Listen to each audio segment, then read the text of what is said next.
เป็นเจ้าของสำนักวิปัสสนากรรมฐานไปในตัวและเป็นเจ้าสำนักเรียนวัดพระธาตุเจ้าจอมทองเช็คเชิดเดียวกันนั้นการศึกษาเล่าเรียนภาคปริยัติมีพระภิกษุสามเณรสอบปริญญาธรรม9ประโยคได้ถึง4รูปด้วยกันเป็นสามเณร3รูปเป็นพระภิกษุ1รูปสามเณรที่ได้รับพระกรุณาโปรดเกล้าในพระบรมราชานุเคราะห์หมายความว่าอายุเกินจาก20ปี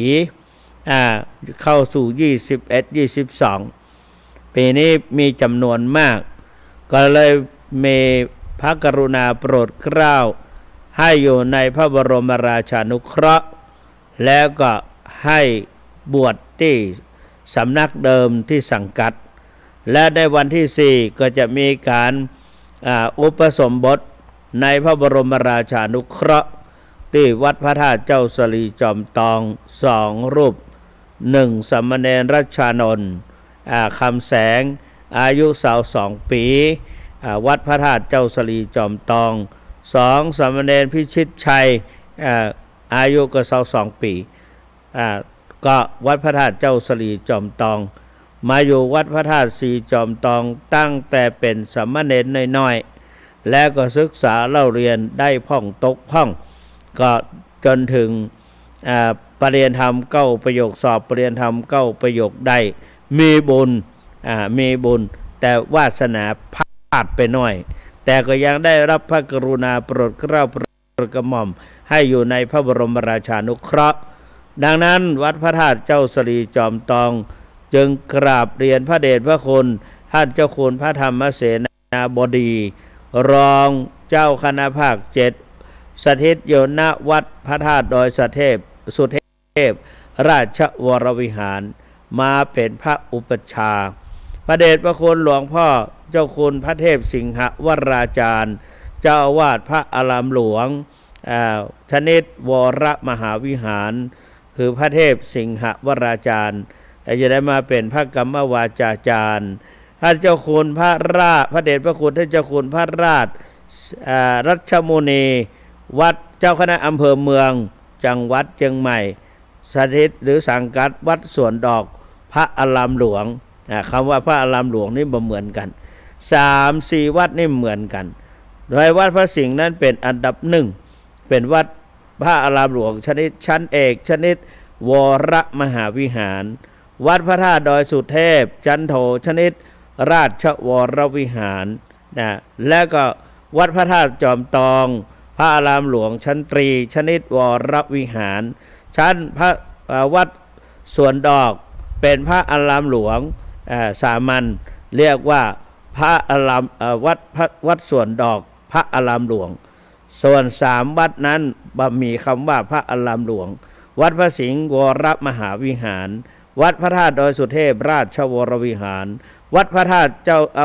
ตุสีจอมทองวรวิหารส่วนวัดสวนดอกพระอารามหลวงอย่างนี้จะได้มาเป็นพระอุปัชฌาย์และพระครูสวดส่วนพระสงฆ์ที่จะนั่งหัตถบาตรล้วนแล้วเป็น ทรงสมณศักดิ์ทรงสมณศักดิ์อาจจะเป็นมีพระราชาคณะแล้วก็พระครูสัญญบัตรแล้วก็อาจจะเป็นพระมหาปริญญาธรรม9ประโยคขึ้นไปก็จะได้มาเป็นคณะสงฆ์แล้วก็อุปสมบทได้อัญเชิญพัดยศขึ้นไปในพระวิหารสถานที่พระอุโบสถและอีกองค์หนึ่งสมเด็จอนันตชัยอายุ20ปีกว่าๆน้อยๆได้รับพระกรุณาโปรดเกล้าโปรดกระหม่อมเป็นนาคหลวงจะได้อุปสมบทในวันที่6กรกฎาคมเวลา 9:30 นาทีในขณะเดียวกันก็ทางผู้จัดหรือว่าทางสำนักราชวังก็ได้นิมนต์ให้ท่านเจ้าคุณพระสุวรรณเมธีเจ้าอาวาสวัดพระธาตุเจ้าสลีจอมทองหรือว่าเจ้าสำนักเรียนที่สามเณรสอบได้เข้าไปนั่งหัตถบาตรจะได้อัญเชิญพัดยศเข้าไปในพระบรมมหาราชวังเรียกว่าพระ วัดพระศรีรัตนศาสดารามที่พระอุโบสถก็คือวิหารวัดพระอุโบสถวัดพระแก้วนั่นเอง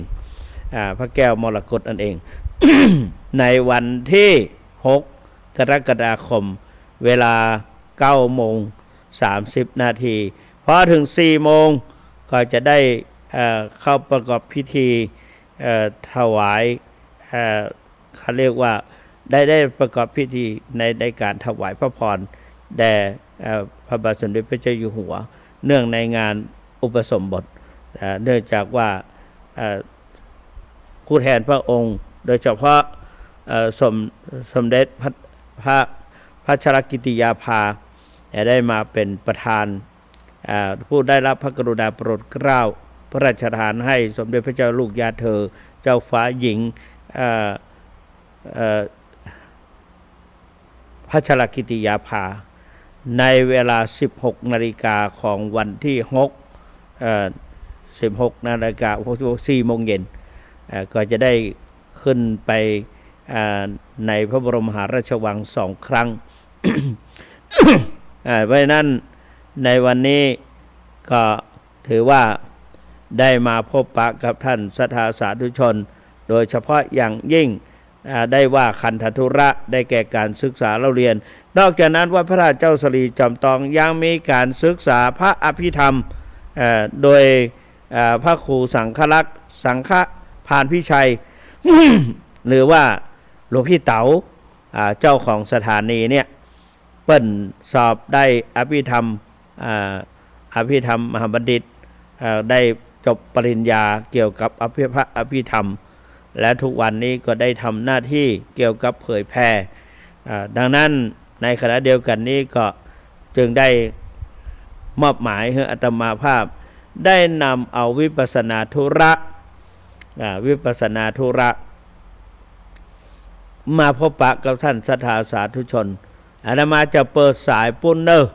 เหลือแถม10 นาทีจะเปิดสายให้อู้พอได้50 นาทีเมื่อใดอาตมาก็จะเปิดสายทันทีเพราะฉะนั้นในโอกาสนี้ไผ่ไม่ต้องโทรมาเตื้อเพราะมันจะทำให้สะดุดสปักนะแต่ว่านี่ลงเติ้งโทรมาสะดุดไปคำก็พอดีก็ยังมีสมาธิอยู่น้อยสามารถอู้ไปได้ตลอดเพราะนั้นก็ต้องโทรมาเตื้อต้องขอสุ่มมาตัวที่จริงอยากจะคุยกับศรัทธาญาติโยมแต่ว่าสัปดาห์นึงมีเพียง2 วันโดยเฉพาะวันพฤหัสบดีกับวันศุกร์วันนี้เป็นวันศุกร์เพราะฉะนั้นก็จึงจะขอพบปะกับท่านสาธุชนทั้งหลายทีนี้มาจะมาอู้ถึงกาตวานั้นได้เกี่ยวนำเอาวิปัสสนากรรมฐานในแนวสติปัฏฐาน4โดยมีคนถามว่าปฏิบัติวิปัสสนาในแนวสติปัฏฐาน4จะเริ่มต้นที่ไหนเริ่มต้นอย่างไรอาตมาก็บอกว่าที่จริงแกอาตมาเราก็มีหลวงปู่นั่นแหละเป็นผู้เทศผู้บรรยายไว้ก่อนอยู่ในหนังสือเกี่ยวกับการเผยแผ่ธรรมะวิปัสสนาของหลวงปู่หลายเล่มหลวงปู่บอกว่าเริ่มต้นที่ไตรสิกขาคือศีลสมาธิปัญญาแล้วก็บรรยายว่าการที่จิตคอยระมัดระวังคอยประคับประคองในการพองในอาการยุบเป็นตัวศีลจิตที่แนบแน่นอยู่กับอาการพองอาการยุบเป็นสมาธิตัวที่เข้าไปรู้ว่าพองว่ายุบนั่นเป็นตัวปัญญาเพราะฉะนั้นเริ่มต้นที่ไตรสิกขานอกจากนั้นพระเดชพระคุณหลวงปู่ก็บอกว่าต้องกำหนดปัจจุบันธรรมให้ได้คือปัจจุบันนั้นอาการมีความรู้สึกอย่างใดเป็นอย่างใดมีอาการปรากฏอย่างใดก็จงกำหนดอันนั้นเพราะพระพุทธเจ้าบอกว่าสมาธิงภิกขเวภาเวทะสมาหิโตยะถาภูตังปชานาติเพราะนั้น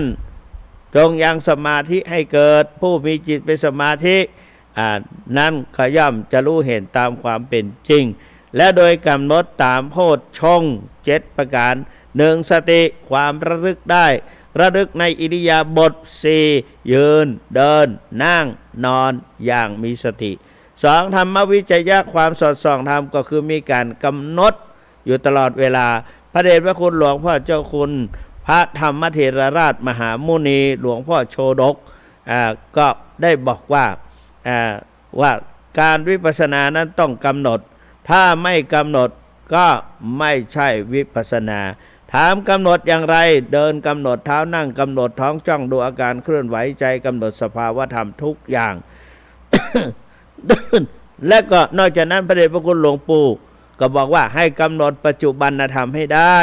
2กำหนดอย่างต่อเนื่อง3กำหนดให้ได้องค์คุณ3 4ปรับอินทรีย์พละให้เสมอกัน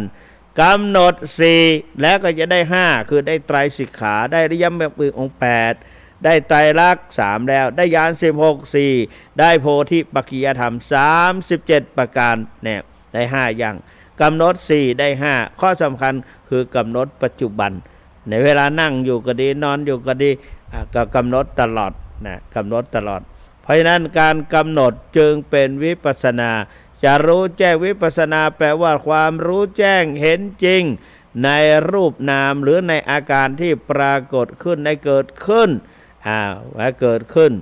ไม่ว่าเกิดขึ้นกับในทางกายกับในทางจิตเพราะว่าในร่างกายของคนหาหมดถึงวันน่ะย่อแล้วเหลือแต่รูปกับนามหรือกายกับจิตเท่านั้น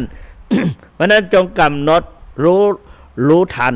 รู้ปัจจุบันเนี่ยรู้ปัจจุบันเพราะนั้นจะต้องรู้และก็กำหนดด้วยพอกำหนดรู้สภาวะธรรมทั้งหลายก็จะเกิดขึ้นเพราะนั้นบางทีอย่างวันอธิษฐานว่าธรรมวิเศษใดที่ยังไม่บังเกิดขึ้นขอให้เกิดขึ้นที่เกิดขึ้นแล้วก็อย่าได้เกิดขึ้นอีก2วันที่2ขอให้มีการเกิดดับจงเกิดดับจงบังเกิดขึ้นแก่ข้าพเจ้าบ่อยๆขอ3ขอให้มีอาการสงบสงบจิตใจสงบเงียบแม้ว่าอยู่ในท่ามกลางเหล่าเสียงต่างๆก็ไม่ได้ยินไม่ได้รับรู้อะไรจิตใจสงบนะ เพราะนั้นการประพฤติปฏิบัติเมื่อปฏิบัติแล้วจิตใจสงบพบปัญญาปัญหาหายโรคภัยไม่ปรากฏทดแทนคุณพ่อแม่แผ่กุศลถึงเจ้ากรรมนายเวรเบื้องแรกนั้นก็จะต้องกำหนดที่ศีลตัวศีลทีนี้ก็มีศีลท่านสาธุชนทั้งหลายก่อนที่จะเข้าสู่ปฏิบัติธรรมนั้นก็ต้องมีศีลผู้ปฏิบัติธรรมถือว่าเป็นโยคีผู้ปฏิบัติธรรมโยคีโยคะโยคีจะเป็นพระภิกษุสามเณรก็ได้เป็นศรัทธาประชาชนก็ได้เป็นไผก็ได้เรียกว่าโยคีบุคคลหลวงปู่เจ้าคุณพระพรหมมงคลหรือหลวงพ่อทองได้พูดว่า ศีลศีลจงปฏิบัติในศีลสมาธิปัญญาทีนี้ก็มีคำถามหลวงปู่ว่าศีลของโยคีมีอะไรบ้างศีลของโยคีโยคะผู้ปฏิบัติธรรมอย่างท่านพระสงฆ์ทั้งหลายที่มาเข้ากรรมฐานเป็นพระวิปัสสนาจารย์เวลาหลวงปู่เปิ้นว่าโยคีบุคคลทั้งหลายขอให้โยคีวันนี้ขอให้โยคีทั้งหลายจงสดับรับฟังดังที่จะให้ฟังดังต่อไปนี้แสดงว่ามีทั้งพระภิกษุสามเณรมีทั้งแม่ชีและตลอดถึงอุบาสิกาอุบาสกอุบาสิกาเป็นโยคีบุคคลโยคีบุคคลศีลของผู้ปฏิบัติที่จะต้องรักษาพระเดชพระคุณว่าหลวงปู่ว่ามีอยู่4อย่าง1ปาติโมกข์สังวรสำรวมในข้อที่พระพุทธเจ้าห้ามทำตามข้อที่พระองค์ทรงอนุญาตเรียกว่าอินทรีย์สังวรสำรวมอินทรีย์สำรวมในพระปฏิโมกข์สำรวมในพระปฏิโมกข์คือเว้นจากข้อที่พระพุทธเจ้าห้ามทำตามข้อที่พระองค์ทรงอนุญาต2อินทรีย์สังวรสำรวมตาหูจมูกลิ้นกายใจสำรวมตาหูจมูกลิ้นกายใจ3อาชีวะปริสุทธิศีลคือเลี้ยงชีวิตในทางที่ชอบ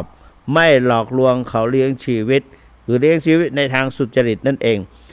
4ปัจจยสันนิสิตศีลคือพิจารณาทุกคำกลืนจะบริโภคใช้สอยยังก็ต้องพิจารณาอย่างเช่นรับให้พระสงฆ์ทั้งหลายพิจารณาคลี่ผ้าออกมาจะห่มดองคองรัดหรือจะคล้องอย่างต่างๆ ก็ต้องเอาผ้ามาพิจารณาดู แล้วก็อธิษฐานหรือว่าปฏิญญาณว่าปฏิสังขโยนิโสจิวลังปฏิเสวามิยาวเดวาสิตาสะปฏิฆาตายะอุณหาสะปฏิฆาตายะขณะที่มาใหม่ๆและกำลังจะห่มพอดีคณะที่ได้มาก็ตามได้ห่มอยู่ก็ตามจิตใจมันไปทางอื่นหรือได้สนทนากับคนนั้นคนนี้ไม่ได้พิจารณา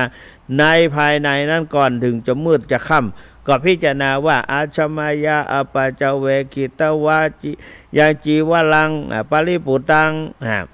แม้แต่ใจสอยไปจนถึงลุ่งแจ้งสว่างใช้สอยไปนานแล้วก็พิจารณาว่ายาธาปัจจยังปวัตตมานังธาตุมัตตเมเวตายาติทังจีวลังตาถุปวุญชโกจปุกะโลธาตุมัตตโกนิสโตนิสิโวสุโยพิจารณาอันนี้เรียกว่าปัจจัยก่อนจะบริโภคอันนี้ทีนี้ปฏิโภคสังวรนะสำรวมกายวาจาให้เรียบร้อยและก็แตกต่างตามฐานะของตนดังนี้ศีลทั่วไปพระภิกษุมี227สามเณรมี10อุบาสกอุบาสิกาและผู้รักอุโบสถศีลมี8และก็พี่น้องศรัทธาประชาชนชาวบ้านทั้งหลายก็ศีล5เป็นอย่างน้อย2อินทรีย์สังวรสำรวมตาหูจมูกลิ้นกายใจไม่ให้ยินดียินร้ายไม่ให้หวั่นไหวไปตามอารมณ์ที่มากระทบหมายว่ากระทบทางหูตาอย่างต่างๆผู้ปฏิบัติจะต้องผู้ปฏิบัติไม่มีที่ไม่มีการสำรวมตาหูจมูกลิ้นกายใจปล่อยให้จิตเพลิดเพลินไปตามอารมณ์ที่มากระทบแล้วกิเลสทั้งหลายย่อมจะหลั่งไหลเข้ามาเบียดเบียนได้ถ้าสำรวมทวารทั้ง6จักขุทวารโสตทวารคานทวารหูดังชิวหาทวารลิ้นสำรวมลิ้นกายทวารสำรวมกายมโนทวารสำรวมจิตสำรวมใจ ตั้งบอกเกิดเนื่องใดกิเลสก็ในทางรวมทั้ง6เป็นอย่างดีแล้วก็เท่ากับว่าปิดทวารไว้มิดชิดกิเลสทั้งหลายก็ไม่สามารถจะเข้ามาก้ำกายได้ด้วยเหตุนี้พระพุทธเจ้าจึงตรัสสอนอยู่เสมอว่าเมื่อเธอทั้งหลายเห็นรูปก็จงสักว่าเห็นก็กำหนดว่าเห็นหนอเห็นหนอเห็นหนอได้ยินก็ได้ยินหนอได้ยินหน่อยสักว่าได้ยินกำหนดว่าได้ยินหนอได้ยินหนอได้กินก็ว่ากินหนอกินหนอได้สัมผัสก็ถูกหนอรู้หนอและเมื่อรู้อารมณ์ต่างๆก็สักว่ารู้ก็รู้หนอรู้หนออย่างนี้เป็นต้นอันนี้เป็นศีลของนักผู้ปฏิบัตินี่นอกจากนั้นอาชีวบริสุทธิก็ที่ว่าตะกี้เลี้ยงชีวิตตามฐานะของตนเว้นจากการประพฤติมิจฉาชีพด้วยการบดีบางาม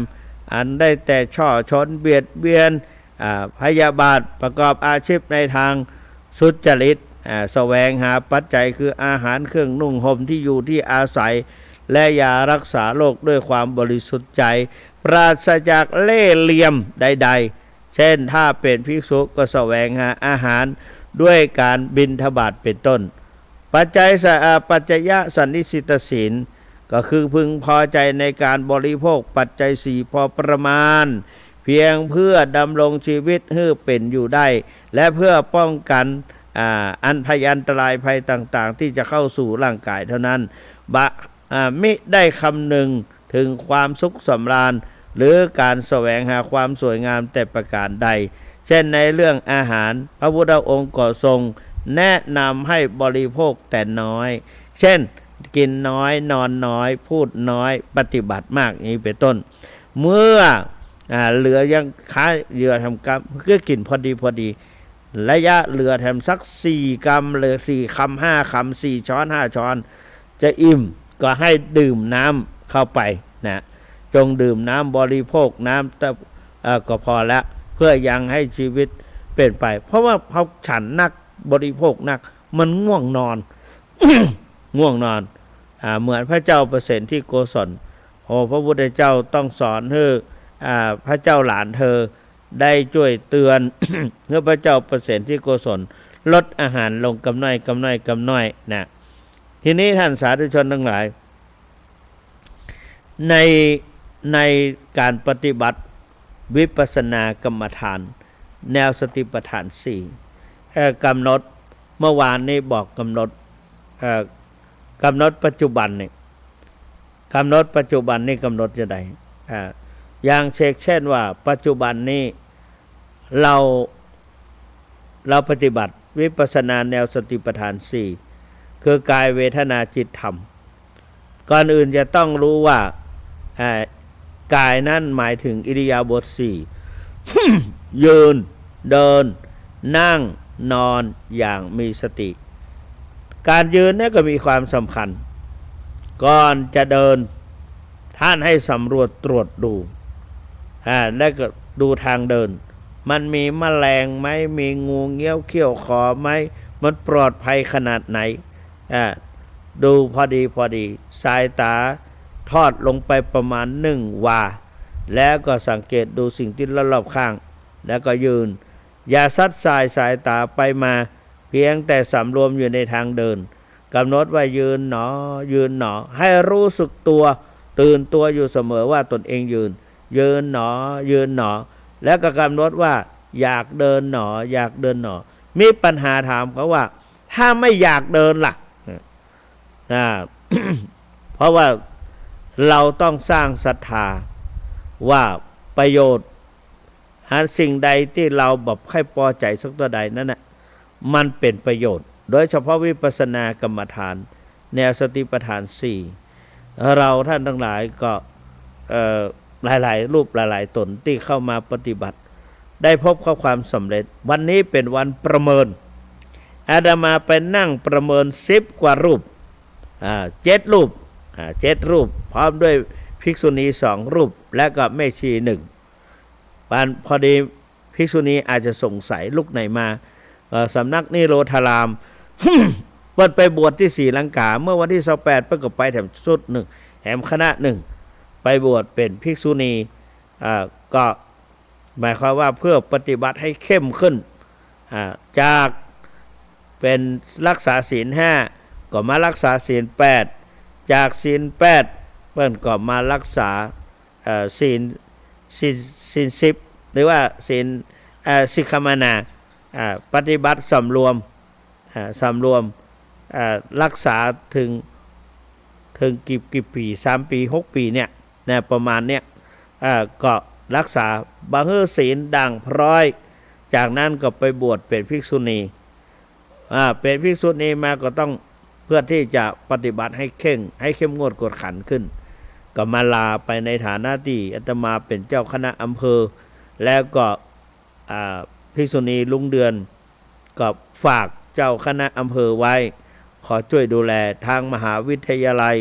มหาจุฬาลงกรณราชวิทยาลัยเขตเชียงใหม่พร้อมด้วยพระเดชพระคุณหลวงปู่ก็ฝากไว้เหมือนกันฝากว่าส่งเสริมคนประพฤติดีส่งเสริมคนทำความดีเพราะฉะนั้นถ้าเราส่งเสริมคนทำความดีแล้วก็ทุกอย่างเราส่งเสริมคนอื่นก็ส่งเสริมเราถ้าเราคัดขวางก็บาปกรรมอาจจะเกิดอุปสรรคขึ้นก็ได้ตลอดถึงจิตใจคนที่ไปคัดขวางหรือไปปิดทางยิ่งเป็นทางเดินต่างๆมาดูถึงนี่มันนึกถึงตอนปิดหนทางเดินมีเราบอกว่านะชื่อบ่ต้องว่าแต่ชื่ออยู่ในใจนี่แหละแกในส่วนของแกนั่นที่ดินของแกเปิดเพื่อเป็นทางเดินออกเป็นทางเดินออกเพื่อก็ปล่อยเป็นทางแล้วก็มีสวนครัวขั้น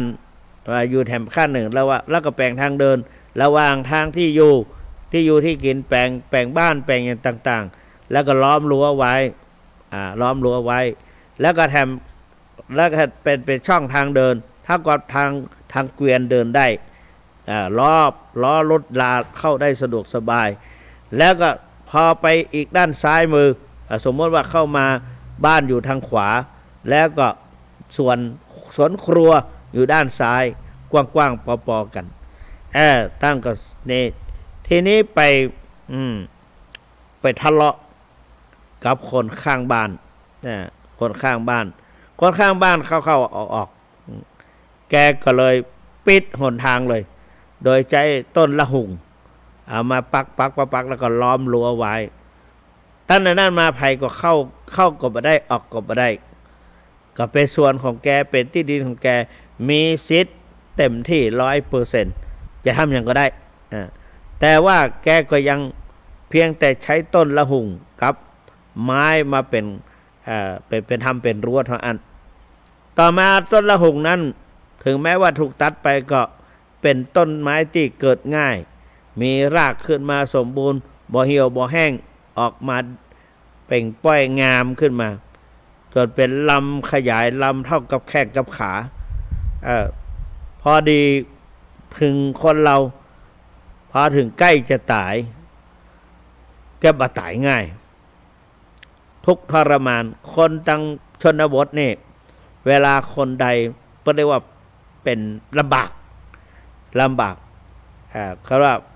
ได้เสวยกรรมวิบากจะตายก็บ่ตายเป็นพังงับไม่รู้สึกตัวเป็นอย่างนั้นก็ลูกหลานก็เฝ้าคนข้างบ้านก็ไปเฝ้าตัวจากนั้นก็หลายครอบครัวคนที่เป็นหัวหน้าผู้รักผู้ใหญ่คนเฒ่าคนแก่ก็ไปเฝ้ากันในขณะที่คนมาเฝ้าไข้เฝ้าอย่างรวมกันบอกว่าจะอยู่ตั้งพื้นบ้านลุ่มบ้านลานบ้านเจ้าของบ้านก็มีหมากเมี่ยงบุรีมีข้าวเกรียบข้าวหยังต้อนรับก็ทำให้ต้องใช้จ่ายเพิ่มขึ้นแล้วก็ต้องเสียเวลาอดตารับครับตานอนแม้แต่เจ้าอาวาสซึ่งอยู่วัดก็บัดทิ้งศรัทธาเจ็บก็เยี่ยมไข้ตายก็เยี่ยมผีมีก็ช่วยเหลือพอหลวงพ่อเจ้าอาวาสก็ไปเยี่ยมกูคืนมีคืนหนึ่งหลวงพ่อก็ในฐานะเมื่อก่อนนั้นทางเดินนั้นมันก็ทะลุถึงถนนใหญ่ประจำบ้านแต่คราวนี้ก็ต้องอ้อมไปใช้เวลาแถมพอสมควรต้องอ้อมและสมัยนั้นบ่มียวดยานพาหนะต้องเดินก็ทำให้หลวงพ่อเดินไปแต่ละหมู่บ้านก็มีสุนัขประจำหมู่บ้าน 5-6 ตัว 7 ตัวออกมารุมหลวงพ่อทุกคืนเป็นเหตุที่ทำให้คนข้างบ้านต้องไปส่งเสียเวลาทีนี้ก็ได้รับความลำบากพอไปถึงวัดหลวงพ่อก็ได้สตินึกขึ้นได้การที่คนเฒ่าเนี่ยบับไปง่ายคงจะมีพันธะผูกพันอย่างต่างๆในทรัพย์สมบัติในบุตรธิดาหรือห่วงในไร่นาสวนที่อยู่ที่อาศัยแวบไปเห็นรั้วต้นระหุ่งถนนที่เคยเดินข้าทางที่เคยเดินตอกซอกซอยที่เดินเข้าเดินออกทั้งวัวทั้งควายทั้งเจ้าบ้านหลายๆครอบครัวต่างเดินเข้าเดินออกได้สะดวกต้องถูกปิดไปต้องเปลี่ยนทิศทางสงสัยก็เลยอู้กับลูกเขยของโยมแก่คนนั้นบอกว่าแต่ก็ลั่งน่าจะเป็นเพราะสาเหตุไปปิดหนทางไปปิดหนทางสมัยถ้าบ่ปิดหนทางสมัยก่อนก็คนที่ไปลำบากไปแปลงขัวแปลงราวทำสะพานข้ามน้ำทำเป็นสะพานสองไม้สองเล่มมันจะเป็นไม้ไผ่ก็ตามโดยเจาะรูให้ระลึกกันให้ทำให้เป็นแผ่นเดียวกันแล้วก็มีไม้ปักมีราวแท้จริงก็เดินข้ามไม่ได้หรอกเพียงแต่เป็นไม้ไผ่แต่ว่าเขาเรียกว่าขัวผีขัวก็คือสะพานให้ผีไต่ผีเตียวผีเดินข้ามกับคนเหล่านั้นก็หายจากโรคาพาธได้บางทีก็ไปได้โดยง่าย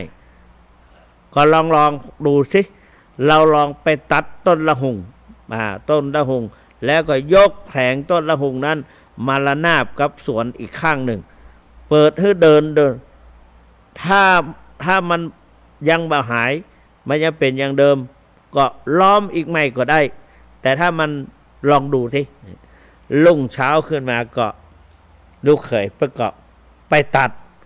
ไปบอกไปกล่าวว่าป้อ ที่ว่าไปตึดหัวตึดหาวนั้นบัดเดี๋ยวนี้เปิดให้เรียบร้อยแล้วเนอะไปได้สะดวกแล้วบัดติดบัดค้างอย่างแล้วทางเดินได้สะดวกแล้วไม่มีอุปสรรคแล้วไปบอกอย่างนี้แล้วก็ลงไปตัดต้นละหุงออกพร้อมด้วยยกแผงนั้นออกปรากฏว่าเสียงข้างบนนั้นร้องห่มร้องไห้ไปแล้วนี่พอปิดถนนหนทางเพราะนั้นนี่มาอู้ถึงทางหนทางบอกทางอู้ถึงไหนแล้วทำไมถึงมาพูดถึงนี้นะก็เป็นทางแห่งการบางทีหนทางทางเดินก็อู้ไปอู้มาไปได้อันนี้ระลึกได้อันนี้ก็ไปอู้เรื่องนี้ทีนี้มาพูดถึงวิปัสสนากำหนดอิริยาบถสี่ยืนเดินนั่งนอนอย่างมีสติยืนก็ว่ายืนหนอยืนหนอยืนหนอเดินนั้นมี6ระยะแรกก็คือขวาย่างหนอขวาย่างหนอเท้ากับการกำหนดกายกับจิตยกเท้าขึ้นขวาต้องไปพร้อมกันจิตต้องอยู่ที่เท้าและพร้อมก็ยกขึ้นขวาเท้าก้าวไปก็ย่างหนอก็เหยียบลงสัมผัสลงซ้ายก็เหมือนกันแต่หลายคนบอกว่าเวลาก้าวเนี่ยมันโซซัดโซเซจะล้มทำอย่างไรถึงจะบ่ล้มครูบาอาจารย์เพิ่นก็บอกว่าเวลาท่านจะก้าวเท้าขวาจงทุ่มน้ำหนักไปที่ขาซ้ายทำให้ขาขวานั้นเบาที่สุดเอียงตัวตั้งมั่นอย่างตุ๊ปเปอร์มาวัดพระพุทธบาทตักผ้าเขาว่าสวกเวลาศรัทธาถามอย่างเปิ้ลตอบซื่อ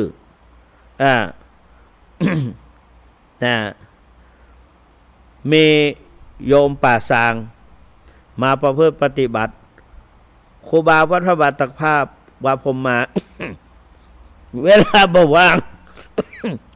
จะให้หลวงพ่อมาประสันโนเป็นผู้บอกกรรมฐานแนะนำศรัทธาเพราะว่าตุ๊ปเปอร์มานั้นเป็นผู้ที่จะเรียกได้คือไม่ยิ้มแย้มแจ่มใสเป็นหน้าทำหน้าไม่อิ่มเอิบลักษณะของเปิ้ลเป็นอย่างนั้นแล้วก็คำพูดของเปิ้ลก็ห้วนแล้วก็พูดที่ไปหลวงปู่ครูบามอบให้ทั้งพระทั้งเนนที่สนใจในด้านการปฏิบัติตลอดถึงศรัทธาญาติโยมถ้าหลวงครูบาบอยู่ก็ไปสอบอารมณ์ที่ตุป้อมาว่างั้นตุป้อมาประสันโนครูบาพระบาทตักผ้าเปิ้ลให้เกียรติแก่พระวิปัสสนาจารย์เป็นอย่างยิ่งมีหลายรูปที่ครูบาวัดพระบาทตักผ้ามอบหมายให้ก็เหมือนหลวงปู่ทองนี่แหละมอบหมายให้ครูบาอาจารย์ช่วยกันสอบอารมณ์กรรมฐานทีนี้มาอู้ถึงหลวงพ่อมาประสันโนเพราะว่าการเดินจงกรมนั้นมีผู้มีปัญหาประสบปัญหาเดินไม่สะดวกมันจะล้มโซซัดโซเซและการล้มนี้ก็เดินบะตรงนี้ก็มันมีหลายสาเหตุเหมือนกันอาตมาเพิ่งไปพบกับหมอกับแพทย์พอไปตรวจแล้วมาก็บอกว่าคุณหมอบอกว่าท่านเจ้าคุณน่ะมีท่านมาได้บอกเขาเจ้าคุณว่าท่านน่ะความดันสูงความดันสูงอาตมาก็เลยบอกความดันสูงจะต้องทำอย่างใดเพื่อก็บอกมาและอาการของความดันสูงจะปรากฏเป็นอย่างไรพ้องคุณหมอก็บอกว่าสังเกตดูอาการเดินจะไม่ตรงอาการเดินจะไม่ตรงความดันสูงความดันโลหิตสูงเพราะนั้นจะต้องพักผ่อนนอนเป็นเวลาอย่างต่างๆแล้วก็งดเว้นอาหารอย่างต่างๆมีหลายอย่างแล้วก็ข้อสำคัญคือตรวจวัดความดันอยู่ตลอดเวลาอาตมาก็หมอคนซื้อเฮอก็ดีอย่างก็ดีมันยังไงบอกสายมันรุดตัวเองถ้าอาจจะบรรทุกก็ได้ก็เลยกดไหนก็แห้วมันก็บรรลัดไปอย่างก็เลยมันออกจากกันไปเหี้ย ก็มันเป็นอย่างคือเก็บไว้อาจจะที่ร้อนเกินไปนะบางทีก็ที่อัพเกินไปทีเนี้ยมันก็มาหลายจากสาเหตุความดันสูงความดันโลหิตสูงหรือความตั้งใจมั่นหลวงพ่อมาก็บอกแนะนำครูบาพระบัตรภาพบอกว่าแนะนำว่าจงทุ่มน้ำหนักไปถ้าจะเดินขาขวาทุ่มน้ำหนักไปขาซ้ายแล้วก็กำหนดเอียงตัวไปตามแรงถ่วงพยายามดึงตัวให้ถ่วงไม่ให้โซซัดโซเซแล้วก็ยกช้าๆขวาย่างหนอซ้ายย่างหนอทีนี้ก็มีโยมแม่คนหนึ่งขอเอ่ยนามเพราะเปิ้นไปแล้วว่าทุกป้าเจ้าเวลาจะเดินจงกรมจะแยกจะอะไรจะกำหนดที่ไหนจะให้มันเดินได้ดีเจ้าทุกป้ามาเปิ้นอู้ก้อมเนี่ยเปิ้นก็ว่าส้นตีนคำว่าส้นตีนโอ้โหโยมคนนั้นเป็นคนมีฐานะเป็นคนมีฐานะรวยแล้วก็เป็นคนที่มีคนนับถือเยอะพอสมควรทางวัดหลายๆวัดไว้เนื้อเชื่อใจเชิญสามีไปเป็นกรรมการวัดเป็นแม้แต่วัดพระบาทตากผ้าก็เชิญมาเป็นวิยาวัจกรแล้วก็เป็นผู้ที่ซื้ออาหารหรือว่าพักไม้ไส้เครืออย่างต่างๆให้กับวัดพระบาทตากผ้ามาโดยตลอดตั้งใจมาประพฤติปฏิบัติธรรมหวังดีต่อพระเนรพอได้ยินคำว่าส้นตีนเนี่ยโอ้โหฟุ้งเลยแต่ความจริงเป็นอย่างอันจริงๆเลยต้องกำหนดหลวงพ่อโชดกก็บอกว่าส้นเท้าปันหิส้นเท้าสังเกตที่เวลาเราจะล้มเราทุ่มไปที่ส้นเท้ามันจะมั่นสังเกตดูเท้าของเราส้นเท้านั้นจะสั้นนิดเดียวแต่ฝ่าเท้านั้นยาวไปด้านหน้ายาวอันนี้ ส้นเท้านั้นหนักแน่นการเดินนั้นเป็นยังพอว่าจะมีลักษณะอาการเดินจะบอกอุปนิสัยพอมาอู้ถึงอีกกึดได้ทันทีก็จะอู้เหรอเปิดว่ามีพระมณีได้ไปหันพระพุทธเจ้าไปเห็นรอยเท้าของพุทธเจ้าแล้วก็ทำนายออกมาว่าคนขี้โมโหคนโกรธคนเกลียดรอยเท้าจะหนักส้นถ้าสวมรองเท้าส้นก็จะกินส้นทางส้นนั้นจะท้องหรือขาดง่ายคนที่ราคะจริตจะเป็นเท้าเว้ากลางคนที่โมหะจริตรอยเท้าจะจิกลงเวลาสวมรองเท้าด้านหน้านะจะซึกก่อนท้องก่อนหรือว่าซึกก่อนอันนี้เป็นอุปนิสัยเพราะฉะนั้นเวลารองเท้าส่วนคนที่ไม่มีราคะไม่มีโทสะไม่มีโมหะฝ่าเท้าจะเสมอรอยเหยียบลงในแผ่นดินฝ่าเท้าเสมอพระพุทธเจ้าเป็นผู้ที่มีฝ่าเท้าเสมอก็เพราะนั้นเวลาไผมาขอดูเท้าก็ระวังไว้และสังเกตดูตนเองเวลาไปเหยียบขี้โคลนขี้ยั้งสังเกตดูเพราะนั้นมาอู้ถึงนี้ก็เพราะนั้นการเดินจงกรมจะต้องเอียงหายกหนอย่างหนอเหยียบหนอหรือบางทีก็ขวาย่างหนอซ้ายย่างหนอมาระยะที่สองยกหนอเหยียบหนอมีคนถามแถวว่าการเดินจงกรมนั่นน่ะมันมีประโยชน์อย่างพระสัมมาสัมพุทธเจ้าได้ตรัสไว้ว่าอานิสงส์ของการจงกรมหนึ่งทนต่อการเดินทางเป็นมีภาษาบาลีตัวนะจำมาได้ทนต่อการเดินทางคือเดินทางเดินสมัยก่อนพระเจ้าพระสงฆ์เปิ้นเดินธุดงค์เนาะทนต่อการเดินทางไม่เหน็ดไม่เหนื่อย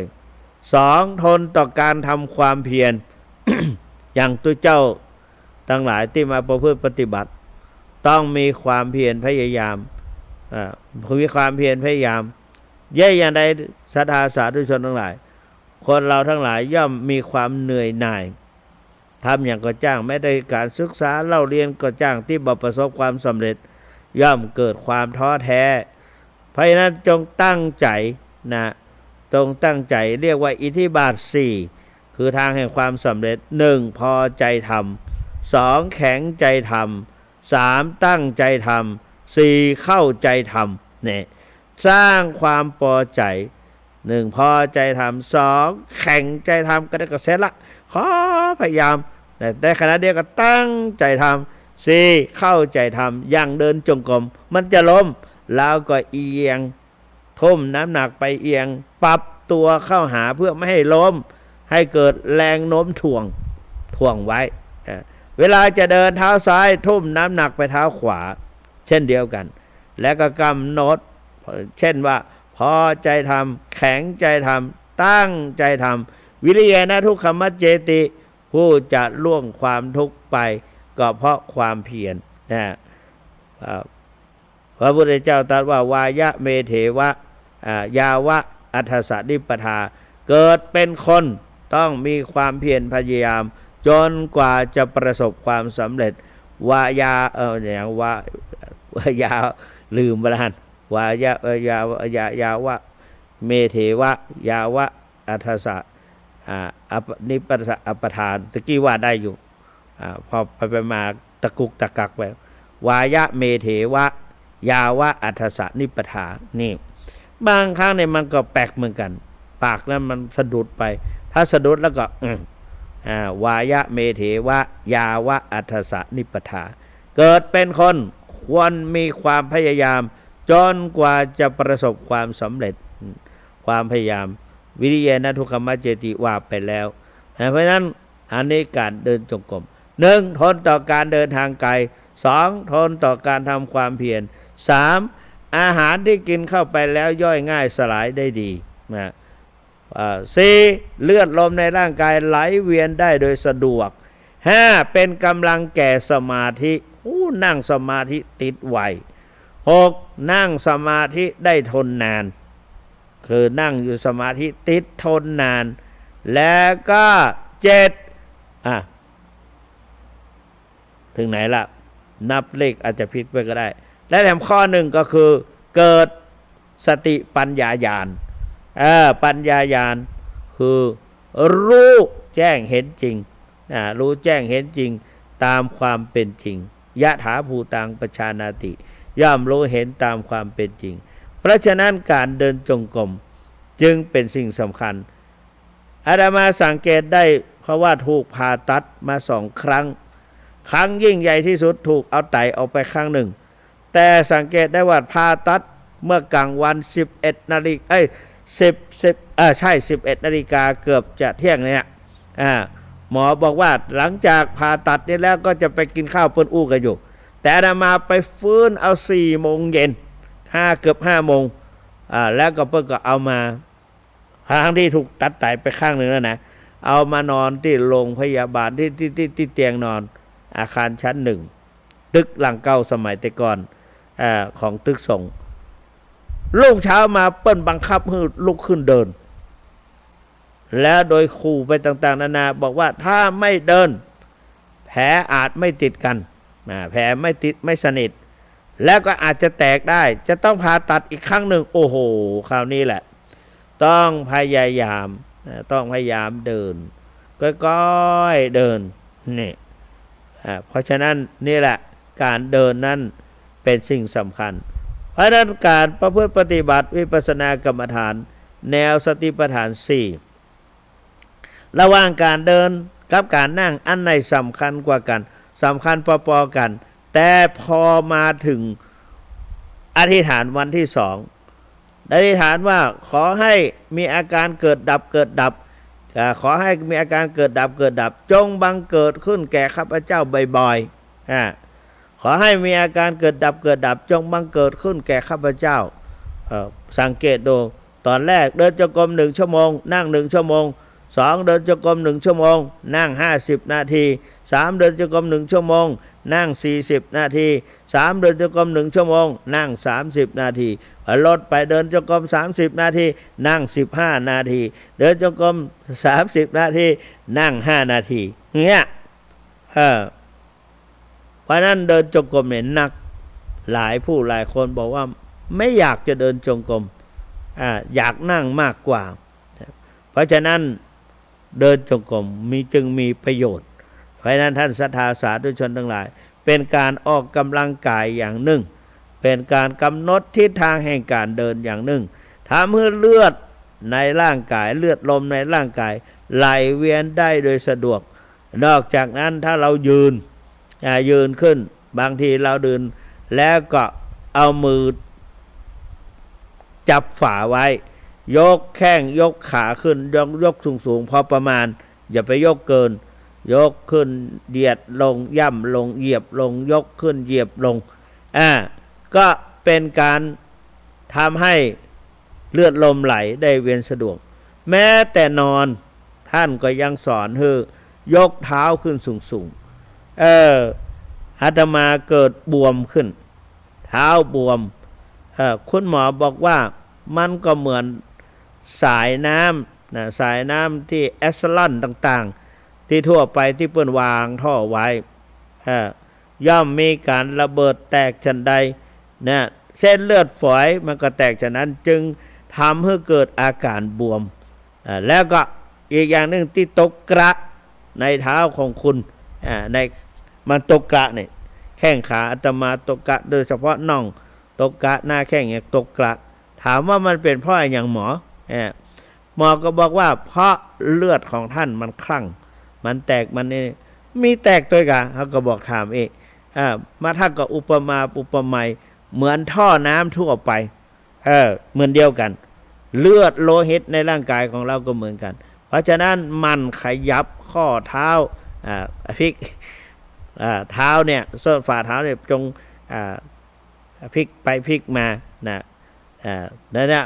ให้ออกกำลังกายให้เลือดไหลได้เวียนได้สะดวกเพราะนั้นการเดินจงกรมจึงมีประโยชน์เช่นนี้เพราะนั้นในขณะนี้เกือบแถม11 นาทีจะพบ1 ชั่วโมง49 นาทีละ49กับกึ่ง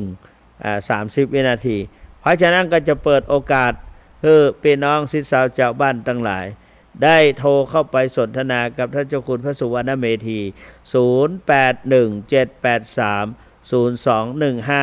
0817830215โทรเข้าไปสนทนากับอาตมาได้ถ้ามาโทรก็บ่เป็นหยังแต่ถ้าโทรก็ยินดีมาได้พบกันเมินแต่คือแล้วลงตึ้งโทรไปอาตมาก็ยังบรรยายบ่จบก็เลยมาได้อู้สกรรมขอสุมาด้วยนะลุงเติ้งนะจริงๆก็อยากจะสุมาตั้งแต่ตะคืนละหันอยู่เห็นอยู่มันลุงเติ้งถวายน้ำว่างี้เขาลุงเติ้งเปิ้นเคยให้เขาอันน้ำดื่มไปถวายวัดพระธาตุเจ้าจอมตองบ่อยก็ขออนุโมทนายินดีอาจจะบอกข่าวดีว่าไปถวายน้ำอย่างนั้นอย่างนี้แต่ว่าพอดีมันมีเวลาน้อยก็เลยบ่ได้โทรตอบรับสักกรรมบ่ได้กดรับสักกรรม0817830215เรือแถม10 นาทีแต่เนี่ยเชิญโทรเข้าไปได้เลย0817830215 จ้าก็ได้0817830215การโทรเข้าไปหาท่านเจ้าคุณนั้นเป็นเครื่องยืนยันนี่คล้ายๆว่าบอกให้เจ้าคุณว่ายังมีคนฟังอยู่นะเจริญพรนี่ลำปาง100%นี่เห็นไหมนั่นเมืองปานลำปางเนี่ยเจริญพรขอบคุณและอนุโมทนาเจ้าขอบคุณมากอายุวันโนสุขังพระลังใครจะโทรเข้าไปแถมเจินเด้อ081ลำปางเปิ้นวางสายแล้ว0817830215โทรเข้าไปได้เลยสนทนากำลังฟังอยู่เด้อว่าอีกก็ได้081แสดงว่าสถานีใจได้ยังมีคนโทรเข้าไปตั้งที่ต่างๆเพราะมันดึกเนาะอาจจะรับไปก็ได้แต่ว่านะแม่หลวงละไมฟังไปฟังมามันมิ่งไปตอนปลายแล้วโทรเข้ามาแถมแล้วนี่เจริญพร จะละจะนี่จากไหนเอ่ย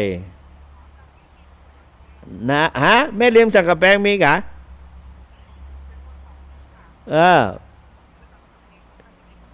โอ้แม่ริมสันกะแปงสะดุ้งเลยมันมีที่ไหนแม่ริมสันกะแปงแม่ขอบคุณจัดหลายอายุวันโนสุขังพลังโสวางหูตัววางหูตัวคนอื่นจะได้เข้ามา081เจริญพรอันนี้โทรจากไหนเอ่ยเทพเสด็จนี่อยู่อำเภอไหนจังหวัดไหนดอยสะเก็ดเด็ดสะกอยโอ้อนุโมทนาตัวเนอขอบคุณจัดหลายวางหูน้อยนะกดวางหูคนอื่นจะได้เข้ามาแม่หลวงละไมเข้ามากดหูน้อยวางหูน้อยเอาละวางพี่วางหูน้อยดอยสะเก็ดเจริญพรแม่หลวงละไมวันนี้บัลลับเนาะนั่นน่ะอายุวันโนสุขังปะลังแม่ละหมายเปิดกติดตามรับฟังบอกหมู่บกกลางว่าสู่เขาฟังเนอะวันนี้เจ้าคุณจัดรายการนะก็เป็นกระบอกเสียงอย่างหนึ่งก็เฮือหมู่เดียวกันฟังหมู่ก็ฟังอาตมาก็พยายามคิดว่าคนนั้นฟังคิดว่าคนนี้ฟังก็บรรยายไปก็มีกำลังใจการที่ได้มาฝึกซ้อมบ่อยๆทำให้เกิดความชำนาญนะเกิดความชำนาญเพราะว่าเราก็อายุเยอะกันไปแล้วก็นอกจากนั้นเป็นเหตุที่ต้องประพฤติปฏิบัติเสกเช่นเดียวกัน0817830215ค้างแดม6 นาที ผ่านไป4 นาทีละ081783ลุงเติ้งลุงเติ้งวัดเดวาสุมาเดินลุงเติ้งเนอะนะแม่น มันมีเหตุการณ์อย่างเกิดขึ้นในวัดแม่นสถานีวัดฝ่ายเห็นเปิ้นสำรวจตอนนั้นนะการว่าสำรวจได้เสียงบัจเจน้อยๆนะเทคโนโลยีเนี่ยเสียงเงินนักกันวันที่2วันที่2วันที่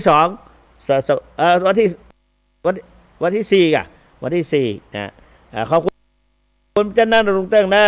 0817830215เจริญพรทุกพี่น้องศรัทธาสาธุชนทั้งหลายการอุปสมบทนาคหลวงวันที่4นะวันที่4 บ่าย 2นะวันที่4 บ่าย 2ศรัทธาประชาชนจะไปร่วมอนุโมทนาก็ได้เด้อยินดีโอกาสดีที่เราจะได้ช่วยส่งเสริมพระภิกษุสามเณรผู้สอบได้ปรริญญาธรรม9 ประโยคเจริญพรนี่ฮะร้องกระแดงสัน0817830215ค้าแดม5 นาที0817830215รีบกดเข้าไปหาท่านเจ้าคุณยืนยันในการฟังบอกว่าจะอยู่มุมใดของจังหวัดเชียงใหม่ลำพูนขนาดลำปางก็ถึงเสียงลำปางก็มีก็ถึงตั้งฝางก็ดีตั้งไหนก็ดีถ้าจะเวียงป่าเป้าก็ได้ว่าเวียงป่าเป้าก็ถึงกันถ้าหากว่ามีโอกาสจะกดเข้าไปสนทนาพาทีกับยืนยันว่าได้ฟังรายการนี้แล้วก็ติงมาตัวว่ามีประโยชน์หรือมีประโยชน์ก็แล้วแต่ยินดีที่จะรับฟังและการปรับปรุงนะอันนี้จากไหนผู้ค้ากะนะถ้าเจ้าคุณจำเสียงได้ละขออนุโมทนาขอบคุณเจ้านักเด้อนั่นน่ะสาธุบ้านที่สันทรายบ้านที่เข้ามาลุงอันเน็กปิดก่อนลุงปิดก่อนขอบคุณมาก สันซ้ายบันทีมันได้ปะกันมื้อน่ะเนาะนะเจ้ามันได้ปะกันมื้อน่ะนะเออเออแม่น่ะจะเป็นลุงเติ้งว่าจะเป็นเดือนนะอีนี่ไปเนี่ยก็เฮาก็จะมาเป็นหยังยังได้เจ้าคุณก็ยังมีชีวิตอยู่ เจ้าขออนุโมทนาด้วยเนอสาธุสาธุสาธุ0817830215สันทรายบ้านที่ลำพูนวางหูแล้วนะสันทรายบ้านที่ลำพูนวางหูไปแล้วเหลืออีก3นาที0817830215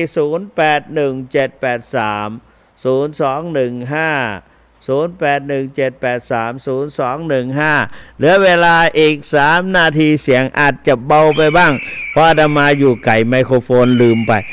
081เจริญพรอันนี้โทรจากไหนลีพี่น้องลีลูกหลานครูบาศรีวิจัยลูกหลานครูบาเจ้าเขาปี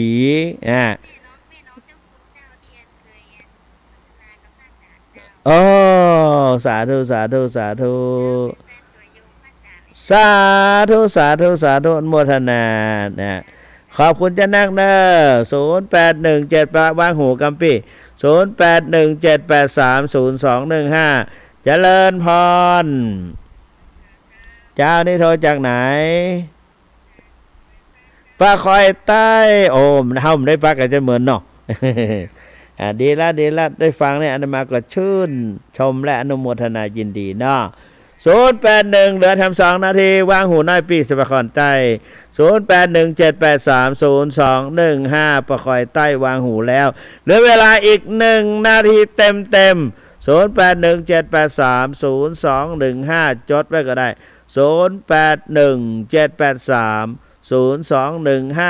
ขจายโวยเวลาผ่านไปสายน้ำไม่เคยคอยท่าการเวลาไม่เคยคอยใครอาเจติกาลาตระยันติรัตโยวโยคุณาอนุปุพังชะหันติการเวลาย่อมล่วงไปรติย่อมผ่านไปใช้ในวัยย่อมละลำดับไปเร็วๆหน่อยเหลือแถมบักกี่นาทีแล้วจะหมดเวลา0817830215สงสัยจะหมดแต่กันเนี่ยโทรเข้ามาหน่อยก็มาเข้าใจว่าจะไลน์สุดท้ายจะเป็นไผกับไปแล้วหมดเวลาพอดีขอกุศลผลบุญจงปกปักพิทักษ์รักษาพุทธศาสนิกชนพี่น้องศิษย์สาวเจ้าบ้านทั้งหลายให้นิราชปราศจากทุกโศกโรคภัยปรารถนาสิ่งใดให้สำเร็จเพชรผลจุเยื่องจุประการเหมือนกัน